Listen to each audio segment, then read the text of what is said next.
നമ്മുടെ ഈ വഴി ഏതാണ്ട് 20 വർഷമായി ഈ വഴി ഇതുവരെ ആയിട്ട്. അപ്പോൾ ഈ ഇതിലെ വന്നു കഴിഞ്ഞപ്പം ഈ ഡബിൾ ലൈൻ വന്നു കഴിഞ്ഞപ്പോഴത്തേക്ക് ഈ പടിഞ്ഞാറ് വശത്തുള്ളവർക്കൊക്കെ യാത്ര ചെയ്യാൻ വളരെ ബുദ്ധിമുട്ടാണ്. ഈ കഴിഞ്ഞ മഴയത്ത് എൻ്റെ അരയേറ്റത്തിന് മുകളിൽ വെള്ളം ഇവിടെ വന്നു. ഈ ഒഴുക്ക് കുറവായതുകൊണ്ട് ഇത് ആഴ്ചകളായിട്ട് ഈ വെള്ളം ഇവിടെ കിടക്കും. യാതൊരു നിവൃത്തിയില്ല. ഞങ്ങളുടെ ഈ റോഡിൻ്റെ പടിഞ്ഞാറ് വശമുള്ളവർക്ക് ഏക മാർഗം എന്ന് പറഞ്ഞാൽ റെയിൽവേ മറികടന്ന് അപ്പുറത്ത് ചെന്നാലേ ഉള്ളൂ. ഇപ്പോൾ ഒരേ സമയത്ത് ഇപ്പോൾ ഡബിൾ ലൈൻ വന്നപ്പോൾ ഒരേ സമയത്ത് ട്രെയിൻ വന്നുകൊണ്ടിരിക്കുന്ന വടക്കോട്ടും തെക്കോട്ടും ഒരേ സമയത്ത് വന്നുകൊണ്ടിരിക്കുക. അതുകൊണ്ട് പ്രായമായ ആൾക്കാർക്ക് യാത്ര ചെയ്യാനായിട്ട് വളരെ ബുദ്ധിമുട്ടാണ്. ഇവിടെ വെള്ളം പൊങ്ങിയാൽ നാട്ടൻ ഗസ്റ്റ് ഹൗസിൻ്റെ അവിടെ ചെന്നിട്ട് അവിടെ നിന്ന് ദിവാങ്കര ചെന്നാലേ ഞങ്ങൾക്ക് ടൗണിൽ ചെല്ലാൻ പറ്റുള്ളൂ. ഏറ്റവും അടുത്ത് ഏതാണ്ട് ഒന്നര കിലോമീറ്റർ യാത്ര ചെയ്താൽ ഞങ്ങൾക്ക് കോട്ടയത്ത് ചെല്ലുന്നത്. ഈ വെള്ളം പൊങ്ങിക്കഴിഞ്ഞാൽ ഞങ്ങൾ 4-5 കിലോമീറ്റർ യാത്ര ചെയ്താണ് കോട്ടയത്ത് ചെന്നിരുന്നത്. ഞങ്ങൾക്ക് വളരെ ബുദ്ധിമുട്ടുള്ള ഒരു കാര്യങ്ങളാണ്. ഈ കാര്യങ്ങളെല്ലാം ഉന്നയിച്ചുകൊണ്ട് മാതൃഭൂമി പത്രത്തിലൊക്കെ ഞാൻ ന്യൂസ് കൊടുത്തിട്ടുണ്ടായിരുന്നു. പക്ഷേ യാതൊരു ഫലവും ഉണ്ടായില്ല. അതുകൊണ്ട് നമുക്ക് വെച്ചാൽ ഇപ്പം ബൈപ്പാസ് ലെവലിൽ ഈ റോഡ് പൊങ്ങി 12 മാസം സഞ്ചാരയോഗ്യമാക്കെങ്കിൽ മാത്രമേ ഞങ്ങൾക്ക് ഇതുകൊണ്ട് പ്രയോജനമുള്ളൂ. ഈ റോഡ് കൊണ്ട് ഈ 44-ാം വാർഡ്, കോട്ടയം നഗരസഭയിലെ 44-ാം വാർഡ്, 30-ാം വാർഡ്, 31-ാം വാർഡ്, അതുപോലെ തന്നെ പനച്ചിക്കാട് ഗ്രാമപഞ്ചായത്തിലെ 1-ാം വാർഡിലെ നിവാസികൾ ഇതിലെല്ലാം യാത്ര ചെയ്തുകൊണ്ടിരിക്കുന്ന അവസരമാണ്. ഇവിടെയുള്ള കുട്ടികൾക്കൊക്കെ സ്കൂളിൽ പോകണമെങ്കിൽ വളരെ ബുദ്ധിമുട്ടാണ്. നമുക്ക് എത്രയും വേഗം നമുക്ക് ഈ റോഡ് സഞ്ചാരയോഗ്യമാക്കുന്നതിന് വേണ്ട സംവിധാനം ബഹുമാനപ്പെട്ട ഗവൺമെൻറ്റിൽ നിന്നും അതുപോലെ തന്നെ മുനിസിപ്പാലിറ്റിയിൽ നിന്നും കിട്ടിയാൽ മാത്രമേ ഞങ്ങൾക്ക് ഒരു രക്ഷയുണ്ടാവുള്ളൂ. അത്രേ ഉള്ളൂ.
ഇത് നാട്ടകം പഞ്ചായത്തിൻ്റെ പരിധിയിലായിരുന്നു ഈ സ്ഥലങ്ങൾ. കോട്ടയം നഗരസഭ എടുത്തപ്പോൾ ഞങ്ങൾക്ക് വളരെ പ്രതീക്ഷയായിരുന്നു. ഈ സ്ഥലങ്ങളെല്ലാം വളരെ വികസനമാണ്. 98 രൂപ ഞാൻ പെരക്കര അടച്ചിരുന്ന സ്ഥാനത്ത് ഇന്ന് ഈ കഴിഞ്ഞ ദിവസം അടച്ചത് 954 രൂപയുടെ പെരക്കര അടച്ചത്. അതുപോലെ വസ്തുക്കളും എല്ലാം വർധനമുണ്ട്. അതാണ് ഇപ്പോൾ കോട്ടയം മുനിസിപ്പാലിറ്റി എടുത്തതിൻ്റെ ഏറ്റവും കൂടുതൽ ഞങ്ങൾക്ക് കിട്ടിയ പ്രയോജനം.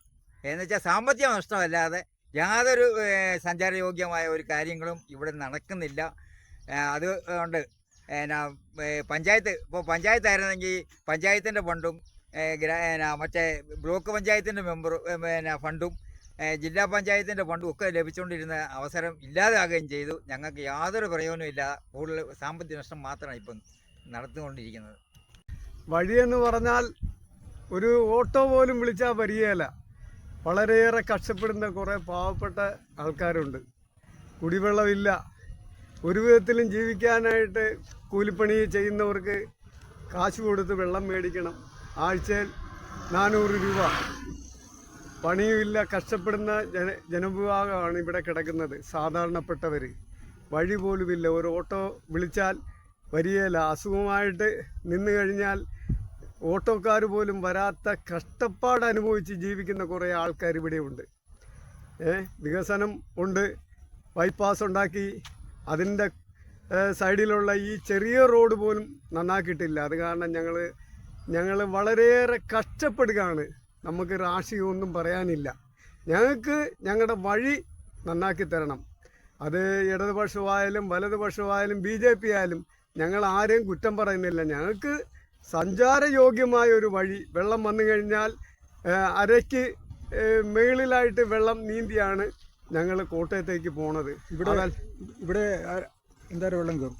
ഇവിടെ ഏകദേശം മുട്ടിന് മേളിലും വലിയ വെള്ളം വന്ന അരയറ്റം വെള്ളം വരെ നീന്തിയാണ് ഞങ്ങൾ ഈ ബൈപ്പാസിലേക്ക് കയറുന്നത്. അതല്ലെങ്കിൽ 1.5 കിലോമീറ്റർ നടന്ന് ദിവാങ്കവലെ പോയാണ് ഞങ്ങൾ കോട്ടയത്തേക്ക് പോണത്. റെയിൽവേ കട്ട് ചെയ്ത് അത് വളരെ ബുദ്ധിമുട്ടാണ്. പിള്ളേരും കുഞ്ഞുങ്ങളും പ്രായമുള്ളവരും റെയിൽവേ ട്രാക്ക് 2 ട്രെയിൻ പോകുന്നതുകൊണ്ട് വളരെയേറെ ബുദ്ധിമുട്ടി ഭയത്തോടു കൂടിയാണ് ഞങ്ങൾ കടന്നു പോകുന്നത്. ഞങ്ങൾക്ക് ഈ വഴി എത്രയും പെട്ടെന്ന് നന്നാക്കി തന്നാൽ വളരെ നന്ദിയോട് ഉപകാരമുണ്ട് എന്നേ പറയാനായിട്ടുള്ളൂ.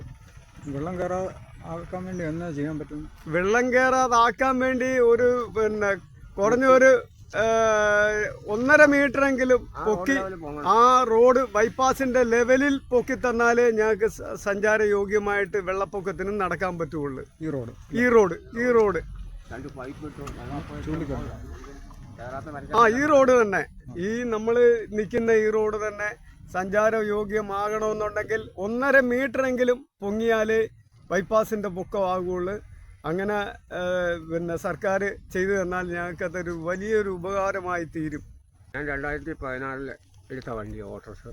അന്ന് മുതലേ ഞാൻ ഈ വിട്ടുകുഴിക്കകത്തോടെ വണ്ടി ഓടിച്ചുകൊണ്ട് വരും. വണ്ടി വിളിച്ചാൽ എനിക്ക് വരാതിരിക്കാൻ നോക്കില്ല. അയൽവക്കത്തുള്ളവർ നമ്മളെ ആശ്രയിക്കുന്നു. അത് കാരണം ഞാൻ വണ്ടി ഇപ്പം നമ്മൾ മുമ്പ് സംസാരിച്ചില്ലേ, പുള്ളിയുടെ പെണ്ണുമ്പുള്ള മേലായിരുന്ന സമയത്ത് ഞാൻ ഈ വെള്ളത്തിൽ കൂടെ വണ്ടിയുടെ തട്ടയിൽ കൂടെ വെള്ളം കയറി ഇറങ്ങുന്ന സമയത്ത് ഞാൻ പോയി. എൻ്റെ 10,000 രൂപ പോയി. ചോദിച്ചാൽ അവർ തരുമോ? അവർ നമ്മളെ രക്ഷപ്പെടുത്താനാണ് നോക്കി. പക്ഷെ അവർ പോവുകയും ചെയ്യും. അതുകൊണ്ട് എത്രയും പെട്ടെന്ന് ഈ റോഡൊന്ന് ശരിയാക്കി കിട്ടുവാണെങ്കിൽ സന്തോഷം. അതുകൊണ്ട് അതെങ്ങനെയാലും ഒന്ന് റെഡിയാക്കുക. മെമ്പറിനോട് പറഞ്ഞു. മെമ്പർമാർ 2 പേരുണ്ട്. 2 പേരോടും പറഞ്ഞിട്ട് കേൾക്കുന്നില്ല. MLA കേൾക്കുന്നില്ല. ഒന്നുമില്ല. മെമ്പറിനോട് ചോദിക്കുമ്പോൾ MLA പണ്ടാത്ത മതി. ഇത്രയേ ഉള്ളൂ. അതൊന്ന് വഴി ഒന്ന് റെഡിയാക്കി കിട്ടുകയെന്നുള്ളതാണ്. മെമ്പർ CPIM-ൻ്റെ ആളാണ്. അങ്ങനെ അതേകളത്തെ കൊണ്ട് ഇത് ഒന്നും നടക്കുകയല്ല. അങ്ങനെ മാറി തരുവാണെങ്കിൽ ഞങ്ങൾക്ക് രക്ഷയാണ്.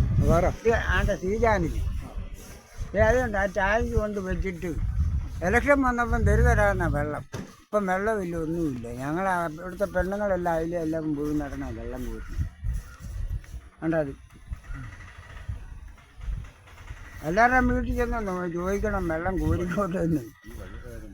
ഈ വഴിയേ അതാ പറഞ്ഞില്ല, മെമ്പറുടെ കുഴപ്പം കൊണ്ടാണ് ഞാൻ പറഞ്ഞില്ല. എത്രയും മെമ്പറെ ഇവിടെ നിന്ന് മാറ്റുക, അത്ര ഒഴി നമുക്ക് പറയാം. വഴി കിടക്കുന്നതാണ്.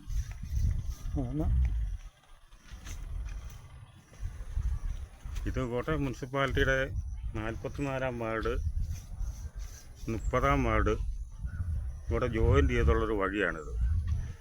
ഇത് അന്ന് പറഞ്ഞു കഴിഞ്ഞാൽ അത് തുരുത്തുമച്ചിറ ഭാഗം, ഇത് പൂഴിക്കുന്ന് ചിറ ഭാഗം. ഇതിൻ്റെ ഇപ്പുറത്ത് 30-ാം വാർഡിൻ്റെ മുപ്പായിക്കാട്ടിൻ്റെ പടിഞ്ഞാറ് ഭാഗമാണ്. അപ്പോൾ ഇത്രയും സ്ഥലങ്ങളിൽ ഏതാണ്ട് 100-ന് മുകളിൽ വീട്ടുകാരുണ്ട്. അവരുടെ എല്ലാ കാര്യങ്ങൾക്കും ഉപയോഗിക്കുന്നൊരു മാർഗ്ഗമാണ് ഈ റോഡ്. കാരണം ആശുപത്രി പോകാനോ, പിള്ളേർക്ക് സ്കൂളിൽ പോകാനോ, ജോലിക്ക് പോകാനോ, ഇതൊരു നല്ല മഴ വന്നു കഴിഞ്ഞാൽ ഇവിടെ അരയറ്റം വെള്ളത്തിലാണ് നീന്തി പോകുന്നത്. അത് തന്നെ വലിയ ബുദ്ധിമുട്ടാണ്. ഇത് മുനിസിപ്പാലിറ്റിയുടെ ഫണ്ടാണോ ചെയ്യേണ്ടത്, സർക്കാരിൻ്റെ ഫണ്ടാണോ ചെയ്യേണ്ടത് എന്ന് ഞങ്ങൾക്കറിയത്തില്ല. ഞങ്ങളെ സംബന്ധിച്ച് അതൊന്നുമില്ല. മുനിസിപ്പാലിറ്റി ചോദിച്ചു കഴിഞ്ഞാൽ അത് MLA-യോട് പറയാൻ പറയും. MLA-യോട് ചോദിച്ചപ്പോൾ ഞാനല്ല, അത് മുനിസിപ്പാലിറ്റിയുടെ ആണെന്ന് പറയും. ഇതെന്നാന്ന് പറഞ്ഞാലും ശരി, സർക്കാർ ഇടപെട്ട് ഈ വഴി നന്നാക്കി തന്നു കഴിഞ്ഞാൽ ഈ നാട്ടുകാരെന്നുള്ള നിലയിൽ ഞങ്ങളുടെയൊക്കെ ഏറ്റവും വലിയൊരു ആഗ്രഹവും ആശ്വാസവുമാണ്. ഇതിപ്പോൾ തുരുത്തുമച്ചിലോട്ട് പോകുന്ന ഭാഗം ഇത് അന്ന് MLA ഉണ്ടാക്കി തന്ന വഴിയാണെങ്കിൽ ഇപ്പോൾ ഇച്ചിരി ഒരു 2 അടിയും കൂടെ പൊങ്ങിയെങ്കിൽ ഇപ്പം വെള്ളം കയറിക്കുന്നുള്ളൂ. അത് തന്നെ ഈ തുരുത്തുമച്ചിറക്കാരുടെ ഏറ്റവും വലിയൊരു ആഗ്രഹമാണ്. അവർ വലിയ ആഗ്രഹത്തിൽ ഇവിടെ വന്നു കഴിഞ്ഞാൽ ഇവിടുന്ന് അരയറ്റം ഇവിടെ നീന്തി വേണം കയറാൻ. ഇത് ഇവിടുന്ന് പോകുന്നത് ഏകദേശം ഒരു 1 കിലോമീറ്ററോളം ചെന്നെങ്കിലേ MC റോഡ് ചെല്ലത്തുള്ളൂ. ആ MC റോഡിൽ തന്നു കഴിഞ്ഞാൽ ഞങ്ങൾക്ക് മറ്റു മാർഗ്ഗം എല്ലാം ചെയ്യാം. ഇതല്ലെങ്കിൽ റെയിൽവേ ഡബിൾ ലൈൻ കടന്ന് വേണം ദിവാൻ കവല ചെല്ലാൻ. അതും ഇതുപോലെ ഒരു 1.5 കിലോമീറ്ററാണ്. അത് ഇവിടെ കുന്നും മലയിൽ കയറി പോകാമെന്ന് പറഞ്ഞാൽ ഇവിടെ പ്രായം ചെന്നവരുടെയും പിള്ളേരുടെയും യാത്രയ്ക്ക് ഏറ്റവും വലിയൊരു കഷ്ടവും നഷ്ടവും ആണ്.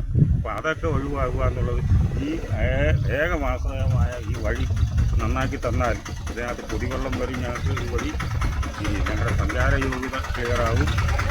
അപ്പോൾ ഇതിനെല്ലാത്തിനും കുറച്ചുള്ള മാർഗ്ഗമാണ്. അപ്പോൾ അത് ബന്ധപ്പെട്ട സർക്കാരുകൾ ചെയ്യുക. ഞങ്ങൾക്ക് പറയാനുള്ളത് ഇവിടുത്തെ കൗൺസിലറോടും MLA-യോടാണ്. നിങ്ങൾ എത്രയും പെട്ടെന്ന് ഈ ജനങ്ങൾക്ക് വേണ്ട സഹായം ഇത് ചെയ്തു തരിക എന്നുള്ളതാണ്.